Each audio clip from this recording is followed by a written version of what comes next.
अस्सलाम वालेकुम व्यूवर्स। आज की इस वीडियो में हम आपको दिखाएंगे अली फैज़ की मेहंदी की खूबसूरत तकरीब की झलकियां, जहां खुशियां, रंग और मौसीकी ने समा बांध दिया।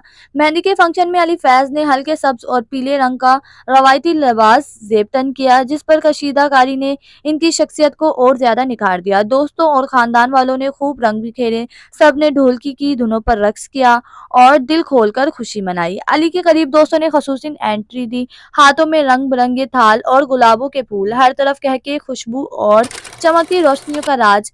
मेहंदी का स्पेशल मोमेंट वो था जब अली फयाज ने स्टेज पर एंट्री दी और इनके दोस्तों ने इन पर फूलों की पत्तियां निछावर की। सबकी नजरें सिर्फ दूल्हे पर थी।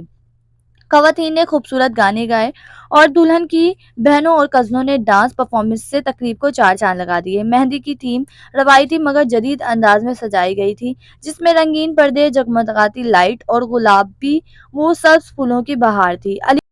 अली फैज़ की खुशी देखने के काबिल थी। हर लम्हा हंसते, दोस्तों के साथ तस्वीरें खिंचवाते और महफिल को खूब एंजॉय करते हुए नजर आए। तकरीब के आखिर में सबने दूल्हे के साथ मेहंदी की रिवायती रस्म अदा की और कैमरे ने हर यादगार लम्हे को महफूज कर लिया। तो फ्रेंड्स, आपको इनके मेहंदी के फंक्शंस, मजीद अली फैज़ का कहना है कि आप इसको कवाली नाइट कहें या मेहंदी, एक ही बात है। तो आपको इनकी ये कवाली नाइट और मेहंदी का फंक्शन कैसा लगा, अपनी कीमती राय कमेंट्स में ज़रूर दें। वीडियो पसंद आए तो लाइक करें और अगर आप हमारे चैनल पर न्यू हैं तो हमारे चैनल को सब्सक्राइब करें। Thanks for watching. अपना बहुत सारा ख्याल रखिएगा। अल्लाह हाफिज़।